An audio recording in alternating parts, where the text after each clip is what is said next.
आप भोजन कर रहे हैं और मन दफ्तर में चला गया। शरीर भोजन की टेबल पर, मन दफ्तर में है। तो ना तो दफ्तर में हैं आप क्योंकि वहां आप हैं नहीं, और ना भोजन की टेबल पर हैं आप क्योंकि मन वहां नहीं रहा। तो वो जो भोजन कर रहे हैं वो बेहोश है, आपके बिना हो रहा है। इस बेहोशी को तोड़ने की प्रक्रिया है होश। भोजन करते वक्त मन भोजन में ही हो, कहीं और ना जाए। सारा जगत जैसे मिट गया, सिर्फ ये छोटा सा काम भोजन करने का रह गया। पूरी चेतना इसके सामने है। एक कौर भी आप बनाते हैं, उठाते हैं, मुंह में ले जाते हैं, चबाते हैं, तो ये सारा होश पूर्वक हो रहा है। आपका सारा ध्यान भोजन करने में ही है। इस फर्क को आप ठीक से समझ लें। अगर मैं आपसे कहूं कि भोजन करते वक्त राम राम जपें, तो दो क्रियाएं हो जाएंगी। राम राम जपेंगे तो भोजन से ध्यान हटेगा, भोजन पर ध्यान लाएंगे तो राम राम का ध्यान टूटेगा।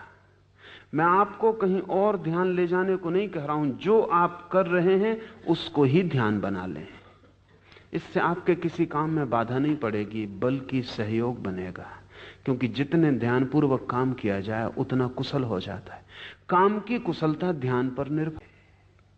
अगर आप अपने दफ्तर में ध्यानपूर्वक कर रहे हैं, जो भी कर रहे हैं, तो आपकी कुशलता बढ़ेगी, क्षमता बढ़ेगी, काम की मात्रा बढ़ेगी, और आप थकेंगे नहीं, और आपकी शक्ति बचेगी, और आप दफ्तर से भी ऐसे वापस लौटेंगे जैसे ताजे लौट रहे हैं। क्योंकि जब शरीर कुछ और करता है, मन कुछ और करता है, तो दोनों के बीच तनाव पैदा होता है। वही तनाव थकान है। आप होते हैं दफ्तर में, मन होता है सिनेमा गृह में, आप होते हैं सिनेमा में, मन होता है घर पर।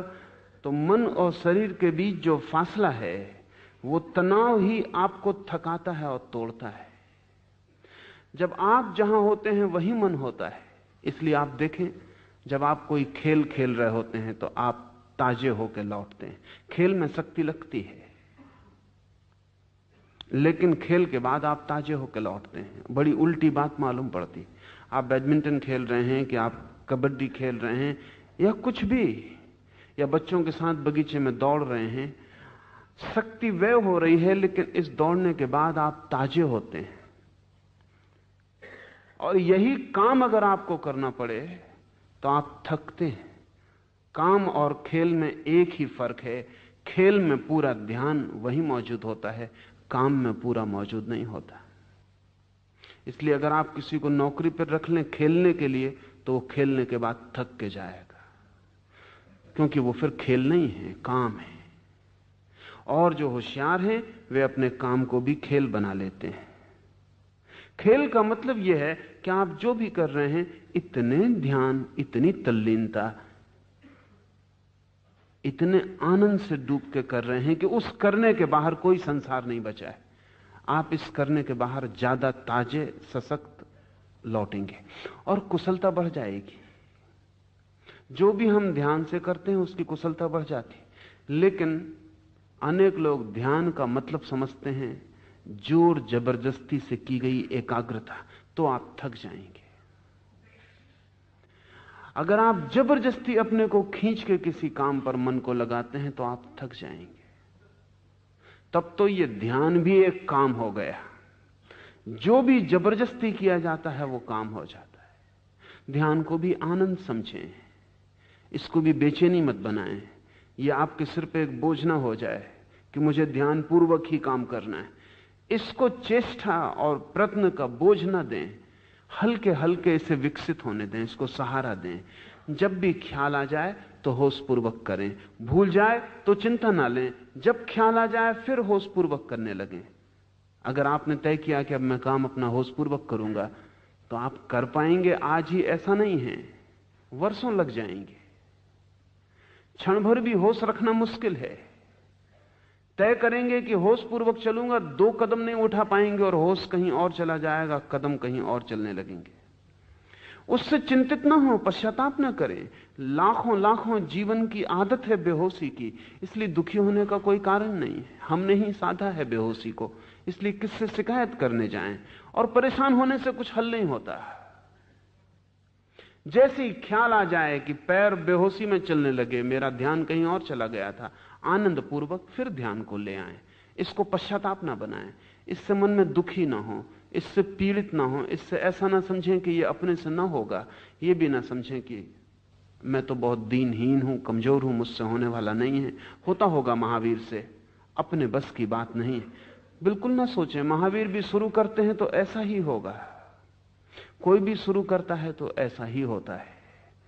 महावीर इस यात्रा का अंत है, प्रारंभ पर वे भी आप जैसे हैं। अंत आपको दिखाई पड़ा है, महावीर के प्रारंभ का आपको कोई पता नहीं है।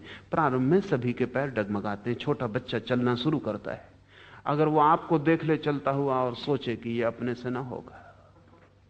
आप भी ऐसे ही चले थे, आपने भी ऐसे कदम उठाए थे और गिरे थे, और 2 कदम उठाने के बाद बच्चा फिर चारों हाथ पैर से चलने लगता है, सोच के कि ये अपने बस की बात नहीं, या भूल ही जाता है कि 2 कदम से चलना था, फिर चारों से घिसटने लगता है। ठीक प्रमाद को तोड़ने में भी ऐसा ही होगा। 2 कदम आप होश में चलेंगे, फिर अचानक 4 हाथ पैर से बेहोशी में चलने लगेंगे। जैसे ही होश आ जाए फिर खड़े हो जाएं। चिंता मत लें इसकी कि बीच में होश क्यों खो गया। इस चिंता में समय और शक्ति खराब ना करें, तत्काल होश को फिर साधने लगे। अगर 24 घंटे में 24 क्षण भी होश सध जाए तो आप महावीर हो जाएंगे। काफी है, इतना भी बहुत है। इससे ज्यादा की आशा मत रखें, अपेक्षा भी मत करें। 24 घंटे में अगर 24 क्षणों को भी होश आ जाए तो बहुत है। धीरे धीरे क्षमता बढ़ती जाएगी। और वो जो बच्चा आज सोच रहा है कि अपने बस के बाहर है 2 पैर से चलना, एक दिन वो 2 पैर से चलेगा और कोई प्रयत्न नहीं करना पड़ेगा, कोई प्रयास नहीं रह जाएगा।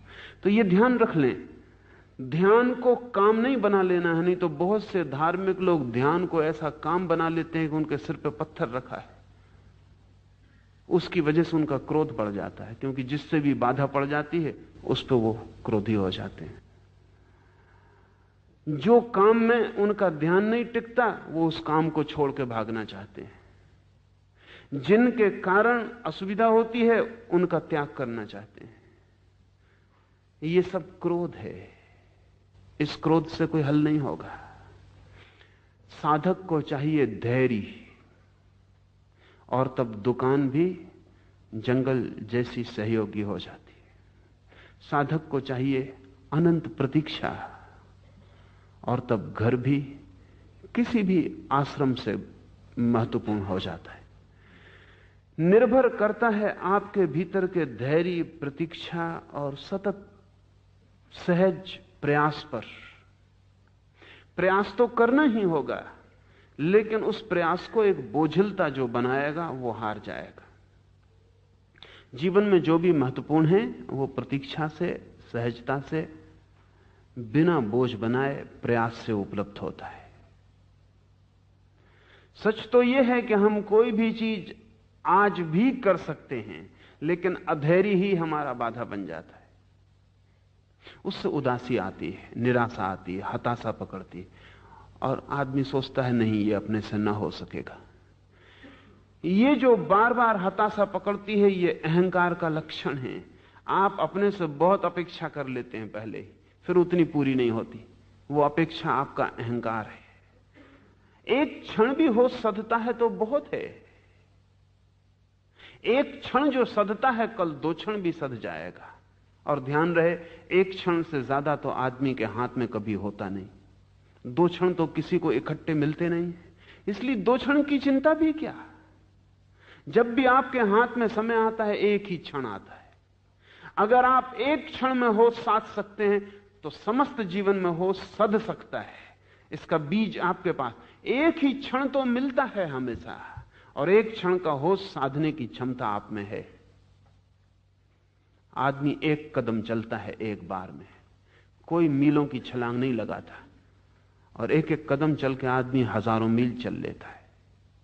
जो आदमी अपने पैर को देखेगा और देखेगा एक कदम चलता हूं, 1 फीट पूरा नहीं हो पाता, 1000 मील कहां पार होने वाले हैं, यहीं बैठ जाएगा। लेकिन जो आदमी ये देखता है कि अगर एक कदम चल लेता हूं तो एक कदम 1000 मील में कम हुआ, और अगर जरा सा भी कम होता है तो एक दिन सागर को भी झुकाया जा सकता है, फिर कुछ भी अड़चन नहीं है। इतना चल लेता हूं तो 1000 मील भी चल लूंगा, 10,000 मील भी चल लूंगा। लाओ त्से ने कहा है, पहले कदम को उठाने में जो समर्थ हो गया, अंतिम बहुत दूर नहीं है, कितना ही दूर हो। जिसने पहला उठा लिया वो अंतिम भी उठा लेगा। पहले में ही अड़चन है, अंतिम में अड़चन नहीं है। जो पहले पर ही थक के बैठ गया, निश्चित ही वो अंतिम नहीं उठा पाता है। पहला कदम आधी यात्रा है, चाहे यात्रा कितनी ही बड़ी क्यों ना हो। जिसने पहले कदम के रहस्य को समझ लिया, वो चलने की तरकीब समझ गया, विज्ञान समझ गया। एक एक कदम उठाए जाना है, एक एक पल को प्रमाद से मुक्त करते जाना है। जो भी करते हो होशपूर्वक करें। होश अलग काम नहीं है, उस काम को ही ध्यान बना लें। महावीर और बुद्ध इस मामले में अनूठे हैं। दुनिया में और जो साधन पद्धतियां हैं वे सब ध्यान को अलग काम बनाती हैं। वे कहती हैं रास्ते पे चलो तो राम को स्मरण करते रहो। वे कहती हैं कि बैठे हो खाली तो माला जपते रहो। कोई भी पल ऐसा ना जाए जो प्रभु स्मरण से खाली हो। इसका मतलब हुआ कि जिंदगी का काम एक तरफ चलता रहेगा और भीतर एक नए काम की धारा शुरू करनी पड़ेगी। महावीर और बुद्ध इस मामले में बहुत भिन्न हैं। वो कहते हैं ये दो भेद करने से तनाव पैदा हो, अड़चन होगी। महावीर और बुद्ध अलग धारा पैदा करने के पक्ष में नहीं है। वो कहते हैं जीवन की जो धारा है, इसी धारा पर ध्यान को लगाओ, इसमें भेद मत पैदा करो, द्वैत पैदा मत करो। ध्यान ही चाहिए ना, तो राम राम पर ध्यान रखते हो, क्या सवाल हुआ? श्वास चलती इसी पर ध्यान रख लो। ध्यान ही बढ़ाना है तो एक मंत्र पर ध्यान बढ़ाते हो। पैर चल रहे हैं, यह भी मंत्र है, इसी पर ध्यान को कर लो। भीतर कुछ गुनगुनाओगे, उस पर ध्यान करना है। बाजार पूरा गुनगुना रहा है, चारों तरफ शोरगुल हो रहा है, इसी पर ध्यान कर लो। ध्यान को अलग क्रिया मत बनाओ, विपरीत क्रिया मत बनाओ। जो चल रहा है, मौजूद है, उसको ही ध्यान का ऑब्जेक्ट, उसको ही ध्यान का विषय बना लो। और तब इस अर्थों में महावीर की पद्धति जीवन विरोधी नहीं है और जीवन में कोई अड़चन खड़ी नहीं करती।